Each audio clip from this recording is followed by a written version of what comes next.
addition to what is, you know, looking like a strong squad for Manchester United. Not a squad which I feel can go and win the league yet, but a strong squad which will be able to compete at the top end and in the top half and top six of the Premier League, and also in the Champions League, and that'll give Michael good decisions to make in them positions. You mentioned that Premier League experience because it feels like now when you look back with the signings of the likes of Anthony, Manuel Ugarte, maybe even Jadon Sancho, Rasmus Højlund and Zirkzee, even though he's still at the club and has had a good pre-season, that it was almost a gamble that failed for United, and they've gone to tried and trusted. You talk about the Premier League players with experience, Cunha, Mbeumo last summer, Tielemans, Santos, and now perhaps Baleba as well. Yeah, and I think it's incredibly important that Man United keep off where they left off last season. And obviously Michael's not going to have the time of a Saturday to Saturday games because of the Champions League. Everything else will come with it, all the different amount of games what he will have to play. So he will, you know, invest in the squad. He's been trying to invest in the squad, as we've seen. And I think it's important that you have players who know the Premier League and have been able to have them demands put on them.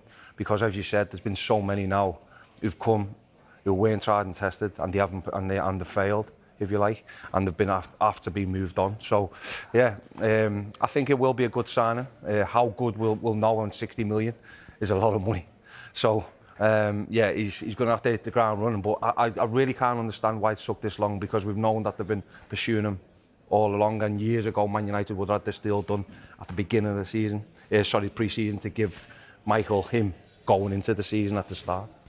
Well, Baleba is heading to Old Trafford after establishing himself as a key player for Brighton over the last 3 seasons. That VT showing all of Carlos Baleba's qualities. How will he fit into that Manchester United midfield? He has been on their list since last year, and now Michael Carrick is closing in on getting his man. Now, Baleba was seen as the Moises Caicedo replacement in the Brighton midfield, but it did take him a little bit of time to settle in England. Here is his percentage of available minutes played in the Premier League. So take his first season, for instance, 15 starts in his first season, meant he only played 39% of available minutes. It really was 24-25 in the Premier League when he shone, 31 starts, and that equated to 78% of Premier League game time. He was linked with a move away last summer, and head coach Fabian Hürzeler admitted that the player's head had been turned. And Baleba struggled to recreate his 24-25 season in the last campaign. He played less than 50% of available minutes for Brighton. It was a tough season across the board, really, for Baleba. Out of possession, his numbers were down. Still looked pretty OK, though. Recoveries per 90 down, dual success down, aerials slightly up, tackles down as well, interceptions holding steady. But it was the in-possession stuff where he really struggled, really. Forward passes and passing accuracy down. He also lost possession more under pressure, 3.3 in 24-25 per 90, and that went up to 4.7 per 90 last season. What many United fans have been wanting, though, if they signed another midfielder, was an athletic player in the centre of the park. You have to say that Baleba fits that bill. Looking at that 24-25 season at Brighton, he ranked in the top 5 against his other teammates for distance covered, high-speed distance and sprint distance. He's also quick along the ground too. Only 3 of his teammates clocked a faster top speed. Now, if you were buying Baleba 12 months ago, it might well be talking about 90 to 100 million pounds. So is this United buying someone when they're dipping in the market? It might prove to be a bargain, Kevin. Yeah, I think it will certainly prove to be a bargain if you can get back to that. You know, what you've just shown there, I think the manager did speak out and say, you know, his head had been turned by Manchester United at that time. The price tag, he seemed unhappy. And it affected his game. What he's got to do now, he's got to sort of hit the ground running, which is always difficult when you move from, and no disrespect, a club of Brighton's stature to a Man United, where everything, the expectancy is going to be on them numbers and more. You know, so that's the big question. Can he get back to them numbers? Another midfielder, Dan, where are we with Carlos Baleba to United? Well, where we're at, Mike, is Manchester United are very close to agreeing a deal for this man, Carlos Baleba, with Brighton. We're expecting the deal to be done in the next few days. The final fee hasn't quite been agreed with Brighton yet, but we're expecting that to be just over £60 million. And look, a medical, we would imagine, will happen in the next few days as well, with the view of getting that done before Manchester United's opener against Hull on Saturday lunchtime. I think the interesting thing about Carlos Baleba is we might not see him in a Manchester United shirt if this happens until October, frankly, because he, at the moment, it has an ankle injury. He suffered in pre-season for Brighton, an ankle injury where he's not probably going to be back until the middle of September, but will Manchester United risk him to come back right before there's a 3-week international break? It's very interesting, but... It's a bit of a gamble, isn't it? It is. He struggled last season with injury, and now he's injured already. Yep. Why are they buying him? Because it's someone they have done their data on and someone they have long admired, Mike, really. This goes back well before last summer, but when they really cemented that interest, they thought their value or valuation for Baleba, Brighton's, was way too high for them to match, which was well over £80 million. Now, that has come down by 20 million. We can look at his stats and numbers over the last 2 years. We know he had a dip last season. Maybe that did have to do with a failed move to Manchester United, but as you mentioned, he did have quite a few injuries as well. I mean, Ben, I know he did have a down season, but you look at the numbers the season before, no one talks about Moises Caicedo leaving Chelsea, and I think that is the biggest compliment you could have given him. It is, and I think United will certainly want to get the player from 2 seasons ago, won't they? I mean, you look at these stats here, and in every metric defensively, certainly, he was better 2 seasons ago.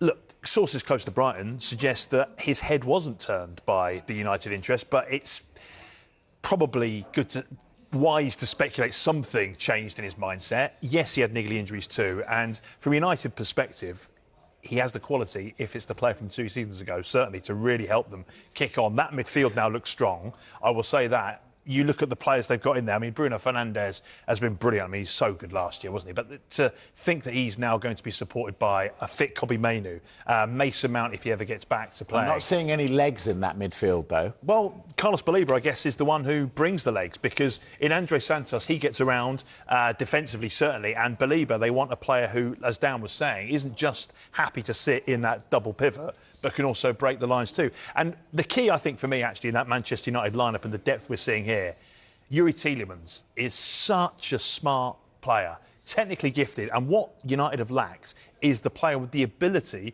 to have the ball under pressure deep, but also to break the lines. And that is the key here, because they can now, in theory, pass through the lines, get to different areas of the pitch much, much more quickly than they were able to. And before. I think what Baleba offers is so much flexibility in that midfield. I mean, you can see him quite easily play next to Yuri Tielemans, next to Kobbie Mainoo, and even Andre Santos, if you think they need to really defend away in the Champions League, for example. So I do think this move changes the dial of that midfield and outlook of that midfield.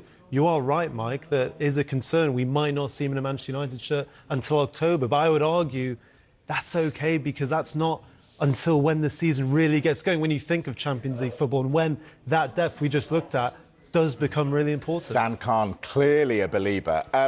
Dan, you interviewed Harry Maguire. Yep. He said, we need more signings. United need more signings, don't they?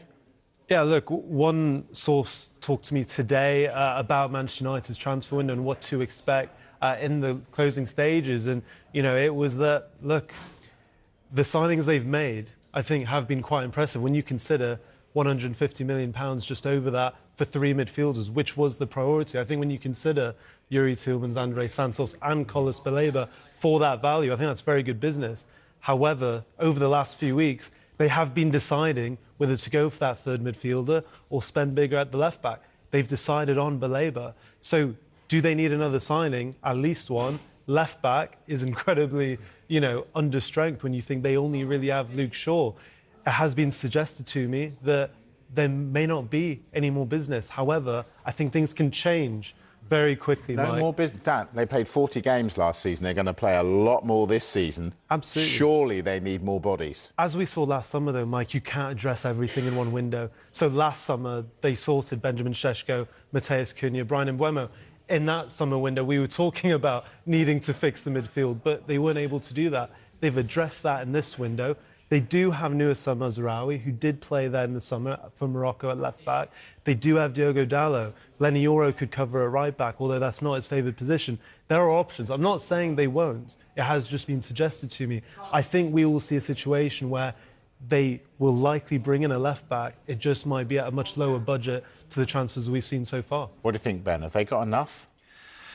No, I think in Europe. No, I don't think so, because Dan's pointing out the problem position, a left back. Now the whole left side of that United team looks relatively weak, doesn't it? I think you can't. Luke Shaw's not the same player he was 5 years ago when he's going to bomb and make those overlapping runs. You're not going to get that from him.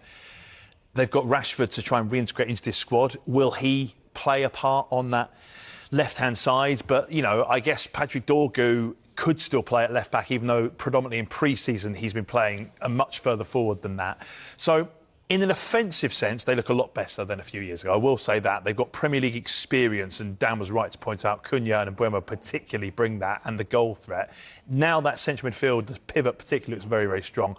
I still have questions over them defensively. I'm not sure, even at right back, Diogo Dalot, I'm not sure whether Nouassa Mazraoui either. I'm not sure either of them are particularly the level they'll need to be. Let's not forget, next year is when they win the Premier League. And Dan, you cover United for us, obviously. Yep. Ben just mentioned him. Rashford, going or staying? Right now, Mike, he's staying. And again, things can change. I caveat that all the time because, as we've seen with Manchester City, for example, we've seen with Arsenal, things can change very quickly. I think Carlos Baleba was a very quick, not decision because they've done their research and data on him, but was a quick decision in terms of this wasn't maybe the case 24, 48 hours ago that they were pursuing a deal for him. So look, Marcus Rashford right now will be a Manchester United player beyond the deadline. However, we don't know, say, after the first weekend of the Premier League, a club might, not panic, but go, actually, we quite need a Marcus Rashford. And I think Manchester United at this point would entertain that interest. But you need two things to happen. You need that interest to come to United, which I don't think they've had too much yet. But I think the interest they have had, it's not been what Marcus Rashford has wanted. He wants to play elite-level football. There aren't that many clubs that fall into that category. So unless something changes with both sides' expectations, he's going to be in a Manchester United shirt.